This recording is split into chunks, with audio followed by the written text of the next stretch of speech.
All right, get ready because today we're diving deep into something truly shocking.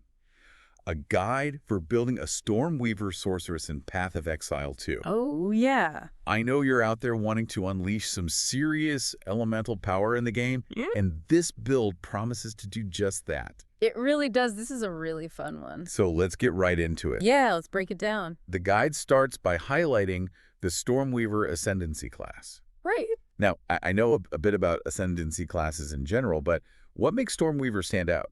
Stormweaver is all about taking your elemental spells and attacks and like cranking them up to 11. Okay. But it's these specific Ascendancy nodes that really make this build shine. So we're talking Scouring Winds, Tempest Caller, and Rain Dancer. Okay, let's start with Scouring Winds. Okay. The guide mentions it makes exposure way more effective, but what does that actually look like in the game? Yeah, so Scouring Winds basically supercharges your exposure. Okay. So you're stripping away those enemy resistances, making them super vulnerable to your elemental attacks. So you're not just dealing damage, you're making your damage hit even harder. Right, so it's a double whammy. Exactly.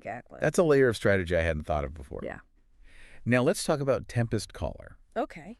The guide says it gives you this elemental storm skill. Yes. And I have to admit, the idea of summoning these devastating storms, it sounds pretty awesome. It is awesome. Like, this is where the build really gets fun. Okay. Because every time you crit with a spell, you have a chance to trigger an elemental storm. Oh, So these storms are like mini versions of your spells, and they unleash this crazy barrage of elemental damage in a small area. Okay.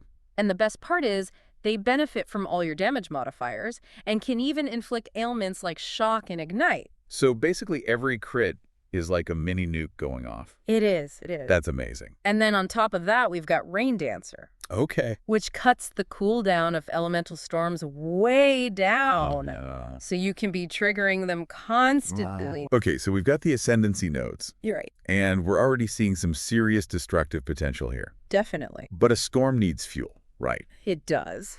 Let's talk about the skill gems that are going to power our elemental fury. Right.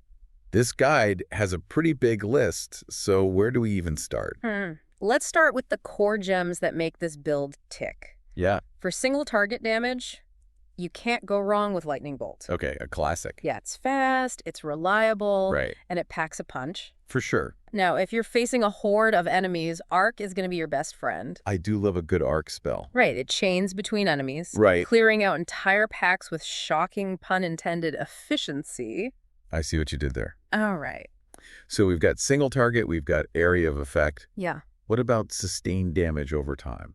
Ball Lightning is a great option for that. Oh, yeah. It lingers in an area, zapping enemies repeatedly, and it's got a good chance to shock, which amplifies your damage even more.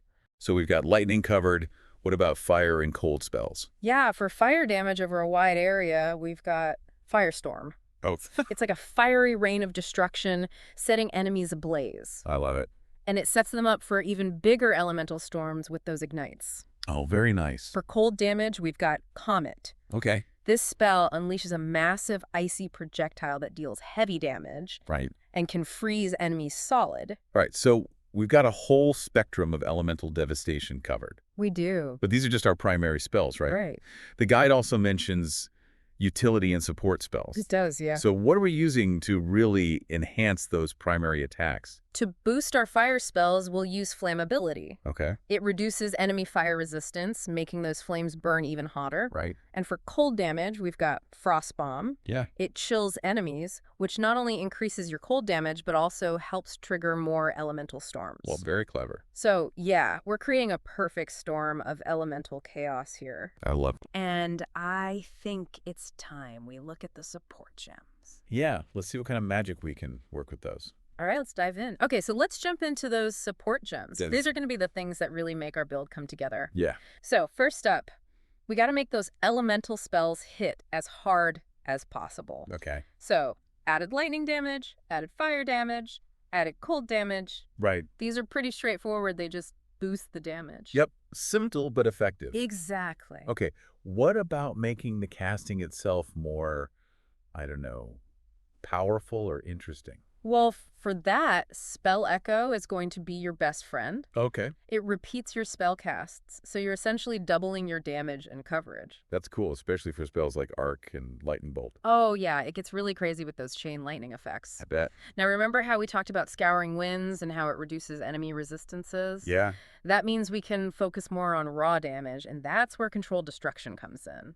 It trades away some critical strike chance, Right. but it gives you a massive damage boost. So we're trading a bit of storm potential for just brute force. Exactly. Now, the guide also mentions penetration gems. Right. Now, you might be thinking, well, if Scouring Winds already shreds resistances, do I really need those?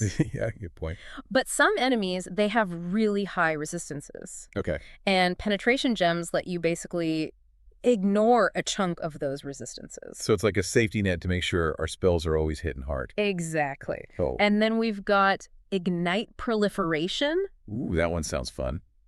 Oh, it is. What does it do? It spreads your ignites to nearby enemies. Oh, wow. So it's amazing for clearing packs of monsters Right. because those fiery explosions just become chain reactions. Love it. Now, we've talked about a lot of damage, a lot of chaos. Yeah. But what about mana? Oh, right.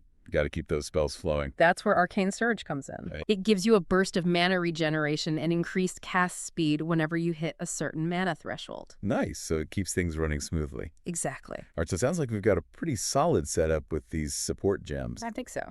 But the guide also mentions some unique items It does. that can really take this build to the next level. Yeah. What kind of goodies are we talking about? So there are two unique items that I think are almost tailor-made for this build. Right. The first one is the Lifespring wand. Okay. This thing is a game changer. How so?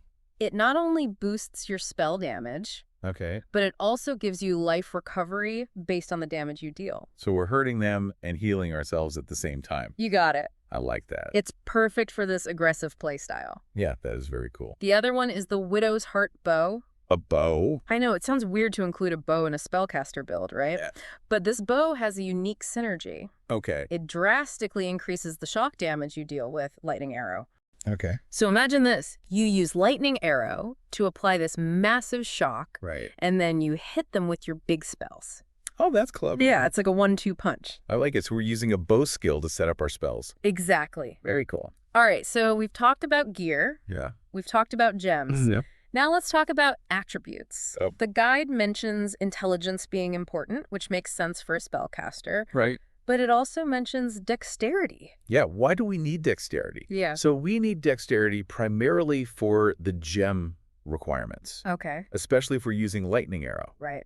So basically, we're balancing our spell casting with a bit of dexterity to make sure we can use all the cool skills. Okay, that makes sense. So as you're leveling up, just make sure you're meeting those attribute requirements for your gems. Okay. So you can always equip the spells you need. Right. Gotta stay flexible. Exactly. Okay. So this deep dive has been really insightful so far. We've talked about Ascendancy, we've talked about gems, we've talked about attributes. Right. Now it's time to get into the heart of it all, the passive skill tree. Yes. It's a massive web of nodes, and I'm really excited to see how we can make it work for our Stormweaver. All right, let's map out our journey then. Let's do it. Okay, so let's talk gear. Yes, let's get into it. What are we looking for to make this Stormweaver build really pop? Well, our goals are, amplifying that elemental damage, Right. boosting those critical strike chances, and of course, making sure we can survive all that chaos we're unleashing. Right, gotta stay alive. Exactly. So our gear needs to reflect those priorities. Absolutely. So weapons, I'm guessing wands or staves that give us that spell damage boost. You got to look for wands or staves with 8+% to light and fire cold damage. Okay. Those are going to directly increase the power of your spells, and also keep an eye out for I+% to spell damage, Right, yeah. which will boost all your spells. So stack that elemental damage. Exactly. What about boosting our critical strike chance to get those elemental storms going? Yeah, you're thinking like a true Stormweaver. Yeah. Look for gear with A+% to critical strike chance and +% to critical strike multiplier. Okay. Not only will you trigger more storms, but those storms will hit way harder. And we talked about energy shield being good for spellcasters. Mm-hmm. What kind of armor should we be prioritizing? Since we're going to be up close and personal with those enemies, Yeah. definitely prioritize armor pieces with high life and energy shield values. Right. Energy shield's great for those big hits. Yep. And a good life pool is always essential. For sure. Got to have that buffer. What about resistances? Oh, right. Got to think about that with all this elemental chaos flying around. Yes, absolutely. You want to aim for at least 75% resistance to lightning, fire, and cold. Right. You can find those resistances on armor, rings, amulets, belts, you name it. Okay, so we're decked out in armor. We've got our powerful wand ready to rain down that elemental fury. It's looking good. This has been an incredible deep dive into the Stormweaver Sorceress. It has been fun. We've covered everything: Ascendancy choices, skill gems, gearing, crafting, the passive skill tree. It's a lot to take in. It is. Yeah. But I feel like I could go into Path of Exile 2 right now and build a character that can really unleash those elements. That's the goal. Yeah, to really master that elemental fury. Exactly. Remember, the path of the Stormweaver is all about experimenting and refining. Right. Try different skills, different gear combinations, different crafting techniques. You know, find what works for you. That's what I love about Path of Exile 2. The freedom to explore, the thrill of discovering those powerful synergies, Yeah. the satisfaction of crafting the perfect items. Absolutely. So to wrap up, here's a thought for you all. What unique combination of spells and equipment will you create to unleash a storm unlike any other? Embrace that chaos, master those elements, become the ultimate Stormweaver Sorceress. And until next time, may your crits be ever critical Yes. and your storms ever raging. Here. Thanks for joining us. See you all next time.